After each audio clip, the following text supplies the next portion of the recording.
Hello students and welcome back. आज के class में हम देखेंगे what are the different sources of working capital. Basically दो सोर्सेस है वर्किंग कैपिटल का, एक हो गया लॉन्ग टर्म सोर्सेस और दूसरा हो गया शॉर्ट टर्म सोर्सेस। आज के वीडियो में हम देखेंगे पहला सबसे important long term sources. Long term sources basically 5 important sources है लॉन्ग टर्म में। First one is shares. देखना, issue of share is the most important source of raising the permanent or the long term capital. A company can issue various types of shares such as equity shares, preference shares and deferred shares. Basically shares का मतलब होता है public को एक piece of paper देना और उसके बदले पब्लिक से पैसा लेना, जिसमें हम लोग क्या करते हैं, कंपनी का शेयर होल्डर बनाते हैं पब्लिक को। That means the public becomes the owner of the company. Shareholder are basically the owners of the company. According to Companies Act 1956, जो कि आज चेंज हो चुका है, अब this is now 2013. However, a public company cannot issue deferred share. Preference shares are carry preferential right in respect of. Preference shares का क्या फायदा है? सबसे पहला, डिविडेंड उनको मिलता है एट अ फिक्स्ड रेट, और जब कंपनी बंद होगा तो उनको पहले पैसा मिलेगा। At the event of winding up, repayment of capital उनका पहले किया जाएगा। Equity share do not have a fixed commitment charge and the dividend on this share is to be paid subject to the availability of sufficient profit. लेकिन जो equity shares है उसमें कोई fixed dividend नहीं है, प्लस इक्विटी शेयर्स के अंदर जो डिविडेंड है देना जरूरी भी नहीं है। अगर प्रॉफिट होगा तो हम डिविडेंड देंगे, प्रॉफिट नहीं होगा तो नहीं देंगे। As far as possible a company should raise the maximum amount of permanent capital by the issue of shares. तो मैक्सिमम पैसा जो है हमको लेना चाहिए बाय इशू ऑफ शेयर्स। तो ये हो गया पहला sources of finance, that is shares. ठीक है, नेक्स्ट सेकेंड हो गया debenture. A debenture is an instrument issued by a company acknowledging its debt to its holder. It is also an important method of raising long-term or the permanent working capital.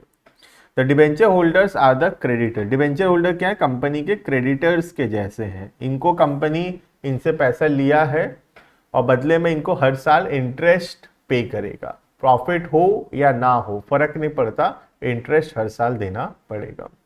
A fix rate of interest is paid on debentures. The interest on debenture is a charge against profit. Charge against profit का मतलब वही है, profit हो या ना हो interest देना ही पड़ेगा। And against the profit and loss account. The debenture generally given a floating charge on the asset. Charge का मतलब होता है गिरवी। यहाँ पे फ्लोटिंग चार्ज मतलब अगर हम डिवेंचर होल्डर का पैसा नहीं दे पाए तो डिवेंचर होल्डर्स जो है हमारे एसेट्स को सेल करके पैसा रिकवर कर सकते हैं। When the debentures are secured, they are paid on priority to other creditors. अगर डिवेंचर सिक्योर्ड है तो डिवेंचर होल्डर को, जब कंपनी बंद हो रहा होगा, डिवेंचर होल्डर को पहले पैसा मिलेगा as compare to the other creditors. Next आता है public deposits. Public deposit basically public से शॉर्ट टर्म या लॉन्ग टर्म के लिए पैसा रेज करना बहुत ही पॉपुलर है। कंपनी उस पर इंटरेस्ट पे करता है। जैसे हम बैंक में पैसा डिपॉजिट करते हैं वैसे हम लोग पब्लिक जो है कंपनी के पास से पैसा डिपॉजिट कर सकता है। लेकिन ये वही लोग ले पाएंगे जो थोड़ा सा ज्यादा फेमस होंगे, हाई गुडविल होगा मार्केट में, रेपुटेशन अच्छा होगा। क्योंकि जिनका रेपुटेशन अच्छा नहीं है, पब्लिक जो है कभी भी उन कंपनी में पैसा इन्वेस्ट नहीं करता। ठीक है, देखना, public deposits are the fixed deposit accepted by a business enterprise directly from the public. These sources of raising short-term and medium-term finance are very popular in the absence of banking facilities. क्योंकि bank अगर होगा तो हम bank में पैसा deposit करेंगे, लेकिन अगर अच्छे बैंकिंग फैसिलिटीज नहीं है तो पब्लिक भी जनरली बैंक में पैसा नहीं रख पाएगा, प्लस कंपनी को भी बैंक से ज्यादा लोन्स नहीं मिल पाएगा। तो कंपनी भी पब्लिक से पैसा लेना पसंद करेगा और पब्लिक भी पैसा देगा कंपनी को, है ना। In the past generally public deposit accepted by textile industries in Ahmedabad and Bombay for a period of 6 months to 1 year. But nowadays, even long-term deposits of 5 to 7 years are accepted by the business houses. Public deposits as a source of finance have a larger number of advantages, such as it is very simple and very convenient source of finance. Taxation benefit हुई, interest पे करोगे तो tax कम लगेगा, equity ज़्यादा हमको issue नहीं करना पड़े और इक्विटी शेयरहोल्डर का फायदा होगा, no need of securities and inexpensive sources of finance, तो कुछ गिरवी रखने का भी जरूरत नहीं है और बहुत ही सस्ता सोर्स ऑफ फाइनेंस है। तो पब्लिक डिपॉजिट्स बहुत अच्छा है। हाउएवर रियल लाइफ में बताऊं तो पब्लिक डिपॉजिट उतना ज़्यादा यूज़ नहीं हो पाता है, क्योंकि पब्लिक डिपॉजिट्स के लिए कंपनी का रेपुटेशन, मार्केट में बहुत स्ट्रॉन्ग गुडविल का ज़रूरत है, जो कि बहुत बार पॉसिबल नहीं है।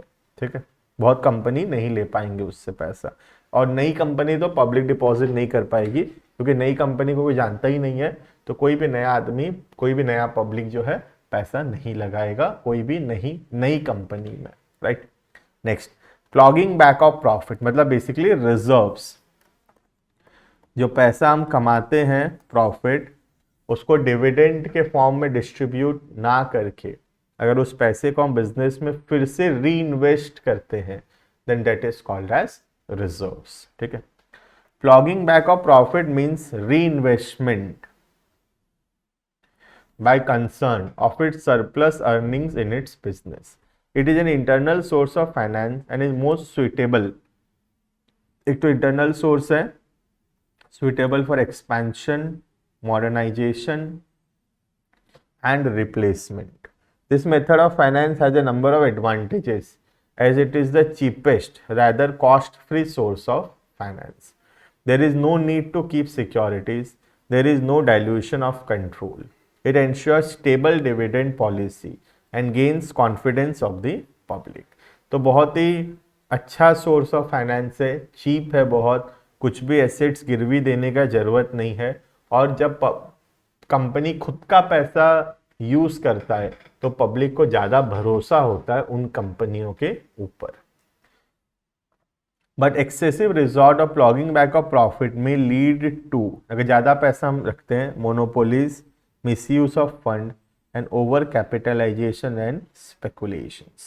तो ज़्यादा पैसा रखना भी जरूरी अच्छा नहीं है, क्योंकि ये शेयर होल्डर्स को डिससेटिस्फाई करता है, क्योंकि हम शेयर होल्डर्स को डिविडेंड ना देकर उनका पैसा बिजनेस में री इन्वेस्ट कर रहे हैं, तो ऐसा ज़्यादा करना will dissatisfy the share holders as well. ठीक है, नेक्स्ट आता है loan from financial institutions. Financial institution से हम लोन ले सकते हैं। ठीक है, financial institution such as commercial bank, life insurance corporations, IFCI, state financial corporation, state development corporation, IDBI, बहुत सारे ऑप्शंस हैं। Short term, medium term, long term loans provide करते हैं और हम इनसे लोन्स ले सकते हैं। वर्किंग कैपिटल के जनरली मीडियम टर्म लोन्स लिया जाता है, इंटरेस्ट देते हैं, हम जो भी पैसा यूज करेंगे उसके ऊपर हमको इंटरेस्ट पे करना होगा टू द कमर्शियल या अदर फाइनेंशियल इंस्टीट्यूशंस।